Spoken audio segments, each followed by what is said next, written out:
Hi, this is John Persino's editorial director of Investing Daily. Welcome to my video interview with Dr. Joe Duarte. Joe has been a professional investor and independent analyst since 1990. He is a former registered investment advisor and author of the best-selling Options Trading for Dummies and several other books, including Market Timing for Dummies and Successful Biotech Investing.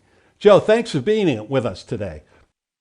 Well, it's great to be here, and I'm actually very pleased to be back on the Investing Daily team. So thanks for the opportunity.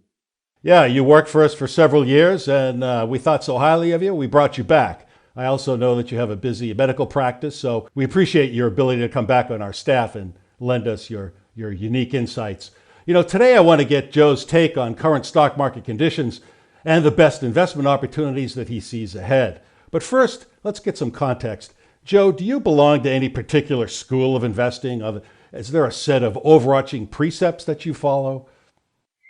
Yeah, I kind of backed into investing. I was a physician, which I still am, before I became an investor. And so I had to learn as I went along, okay? But over time, what I've done is I've divided my approach to three areas. Number one is the macro area. And I developed a system called the MELA system. And that means the M is the markets, E is for the economy, L is for people's life decisions, and A is for algos, or artificial intelligence. Now, the way I look at it, in the past, the economy fueled the markets. But since the late 90s and early 2000s, it's backwards. So the way I see it, the markets actually fuel the economy. When the market does well, the economy does well, because the intermediate step is the 401k plan. When people have money in their 401k plan and it keeps going up, they want to buy things. They buy cars, they buy houses, they make long-term life decisions. And now when social media and artificial intelligence as well is in the markets, the algo trading and all those things that we're aware of, that just speeds up the process. So it does two things. Things happen faster, and then trends last longer because the algos fuel those trends and they become self-fulfilling prophecies. So that's my first step. You know, we've enjoyed a remarkable stock market rally this year, but equities have gotten pricey. Do you think we face a correction? And if so, what would be the time frame, roughly speaking? Well, I think the correction is over. Okay?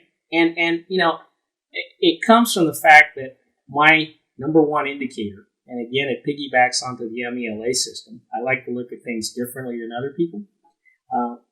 I look at the New York Stock Exchange advanced decline line as opposed to the market indices as my first trend indicators. And today, October 20th, 2021, after about a 3-4 month sideways pattern in the New York Stock Exchange advanced decline line, the line has actually broken out to a new high. And that tells me that unless this gets pushed back into the trading range or rolls over, that we're probably going to see higher prices in the future. As Q4 unfolds and the start of 2022 looms on the calendar, which sectors look the most appealing to you right now, Joe? I tell you, the cloud and apps or companies that produce apps that let people collaborate. I mean, we're in a collaborative platform right now. Okay, we're on Zoom having this conference call. And, you know, anything that does that, for example, a stock that I wrote about recently, PDF Systems, symbol PDFS, trades on the NASDAQ.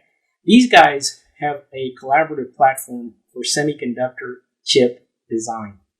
And the stock is right now in what looks to be in the last part of a consolidated pattern getting ready to break out. You know, as a medical doctor, one of your specialties, and stands to reason, is biotechnology investing. What trends excite you about biotech right now? You know, biotech is a disappointment right now, to be honest with you. And well, that's because everything is COVID vaccine. You know, and rightly so. I'm not at all suggesting that that's not important. But because of that, all the money is going toward companies that are involved in that sort of thing one way or another.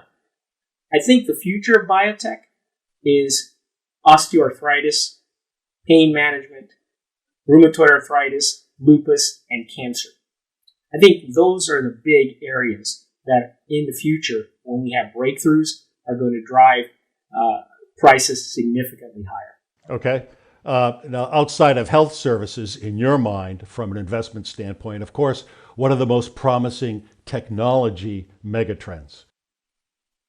Well, again, cloud and collaborative platforms, and I think piggybacking on those things, once these chip companies are able to make faster, smaller, more efficient chips, the whole cycle will go ahead and repeat itself.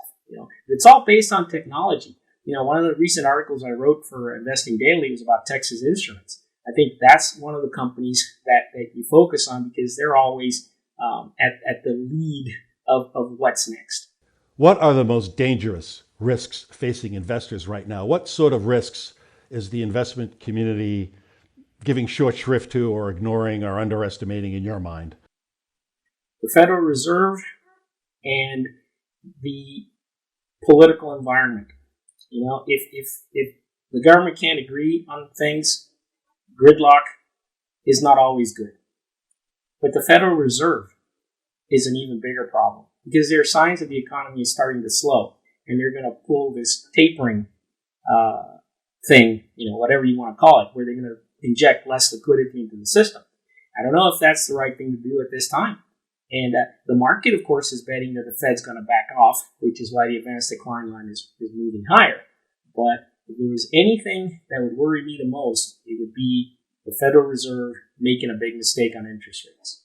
Okay, and as we know, central banks rarely get it just right. They either become too hawkish or too dovish. Well, in the context of these risks that you just outlined for us, what are some of the most sensible hedging strategies right now?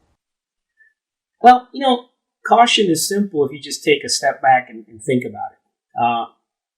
If you're someone who trades 1,000 share lots, you might want to cut that back to 400 or 500 shares. Trading smaller lots cuts your risks. Shorten your time frames. You made 10% in a couple of weeks. Nothing wrong with taking some off the table. I know that in the past we've made 20, 25, 30%. 10% is 10%. And you take those profits earlier than normal. If you made a bundle in a week, take it off. The other thing is you can consider income strategies. Buy right, call strategies, looking for dividend paying stocks. Those are the traditional things that in iffy markets usually work. Well, that sounds like common sense to me. Joe, thanks so much for your time. Really appreciate it. Great to be here. Thank you. As you just heard, Dr. Joe Duarte mentioned technological innovation as a key pillar of this bull market. Our investment team has unearthed a tech play that's poised to take off, but it's flying under Wall Street's radar. To learn the details about this investment opportunity, visit the following URL. Well, that does it for now. I'm John Persinos, and thanks for watching.